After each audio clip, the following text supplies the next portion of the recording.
All right, so this Kizza Besigye story, right? Yeah. This prominent Ugandan opposition figure just vanishes from Kenya only to reappear days later Yeah. in a Ugandan military court, facing some serious charges. Yeah. What gets me is how fast everything happened. Besigye's in Kenya for a book launch, then poof, gone.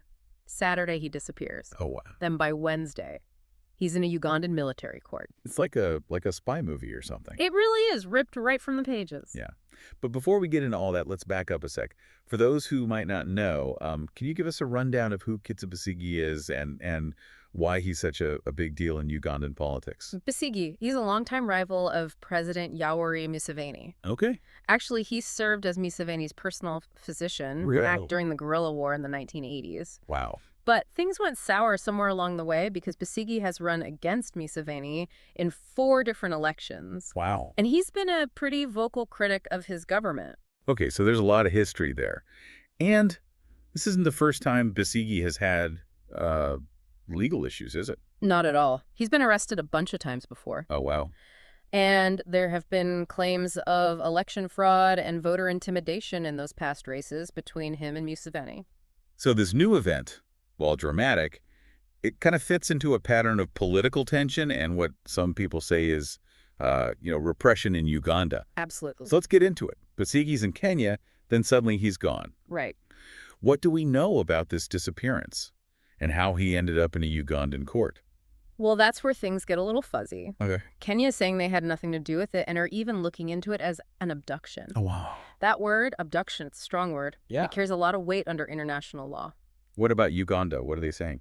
Uganda denies any abduction and says that any arrests outside the country would be done working with the host country. Okay. But with Kenya denying it so strongly, Yeah. seems pretty unlikely. Okay, so we have these two sides, these conflicting stories. Then we have the charges. Right. What exactly is Besigye being charged with? They say he had firearms and was trying to get support to undermine Uganda's security. So illegal weapons and plotting against the government. Yeah, pretty serious. Serious stuff. Definitely. And something else to remember is he's being tried in a military court, not a civilian one. Now, why would that be? If it's about guns, wouldn't a regular court be the usual place? That's the question, isn't it? Using a military court for a civilian, especially someone as well known as Besigye, raises some red flags. Yeah. It suggests that maybe they are trying to avoid due process or control how the case is presented. It makes you wonder. And people outside of Uganda are noticing too, right? Oh, yeah. The UN human rights chief is concerned, called for Besigye's release, and criticized Uganda for using military courts for civilians. Oh, wow.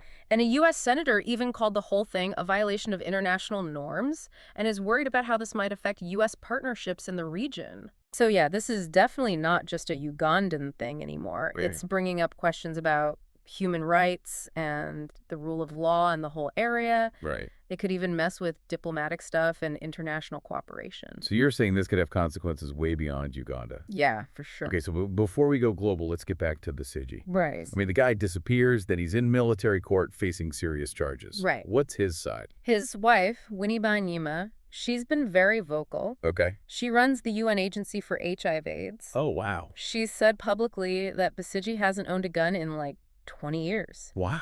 Directly contradicts the charges. Yeah. And she's also saying that trying him in a military court is just wrong. Right. Saying they're trying to silence him because he's a political opponent. That's a strong statement. It is. And her position at UNAIDS, Yeah. it gives her words weight. Mhm. You know, this isn't just a wife defending her husband. Right. This is a high-ranking UN official calling out potential human rights violations. Exactly. And people are listening. People are already talking about whether this could hurt Uganda's relationships with international donors and stuff. So we've got Besigye, the charges, the different stories from each country, and the world reacting. What about Kenya's part in all this? Right. They insist they weren't involved, but it's hard to believe they knew absolutely nothing. That's right. And that's what makes this so interesting. Yeah. Kenya keeps saying they had nothing to do with the Besigye's disappearance, but that raises even more questions. Yeah. Were they really surprised, or is there more going on here? I mean, could there be some political stuff happening behind the scenes? Could Kenya have been pressured by Uganda or even made some sort of deal? It's definitely possible. That's why their investigation into the abduction is so important. Okay. Using that word, they're separating themselves from what Uganda did. Yeah, It right. signals they don't agree with it. So they want to stay friends with Uganda, but also look like they care about human rights. You could see it that way. But Kenya also has its own interests to protect. Yeah. They don't want to look bad, like they're involved in human rights abuses, especially since they work closely with Western countries and rely on their aid. That makes sense. Yeah, But it just makes everything more complicated. it does. And it wasn't just Besigye, right? There were 36 members of his party. Right.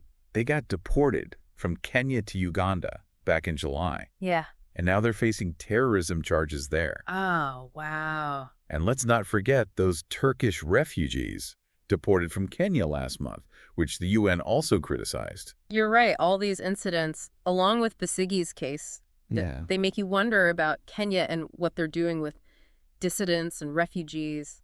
It's not just one thing. It's starting to look like a pattern. Yes. A pattern that makes you question if Kenya really cares about human rights and their international agreement. Exactly. That's why it's so important to see the bigger picture here. Right. To go beyond just Besigye's disappearance, Yeah. this case, and the others you mentioned. They force us to ask a broader question. Is East Africa becoming less tolerant of dissent? Are they willing to compromise human rights for political reasons? That's disturbing. But we need to remember the human side of all this.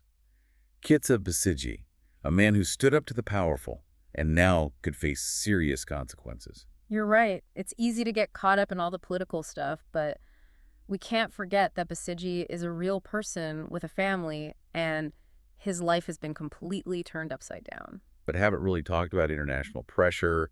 We've seen statements from the UN. Right. A U.S. senator even said something, but will that actually do anything? That's the question, isn't it? Will all this attention actually change things? Yeah. Could it get Besigye released? Or at least make sure he gets a fair trial? Because honestly, we've heard these condemnations before. Right. And they don't always amount to much more than, strongly worded letters. Yeah. Is there any reason to think this time will be different?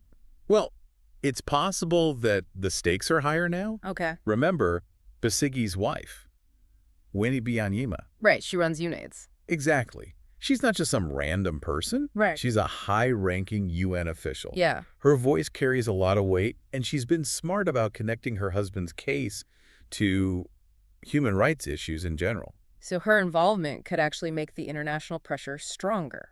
Exactly. And don't forget what the U.S. senator said. Right. It wasn't just condemning the incident. It hinted that there could be consequences for the relationship between the U.S. and Uganda. Oh. Depending on how much the U.S. pushes this, it could affect Uganda's standing in the world and even their foreign aid. So maybe this time international pressure could actually make a difference. But what if it backfires? What if it just makes Uganda dig in even more? That's a valid concern. Uganda could see this scrutiny as meddling and react defensively. Right. It's a tricky situation, a high-stakes game. But at the end of the day, it's Besigye who's stuck in the middle of it all. Absolutely. As this unfolds, we need to think about the bigger picture. Yeah. What kind of message does this send to other people who oppose the government in Uganda? How will this affect politics there? Right. And how will Kenya handle this?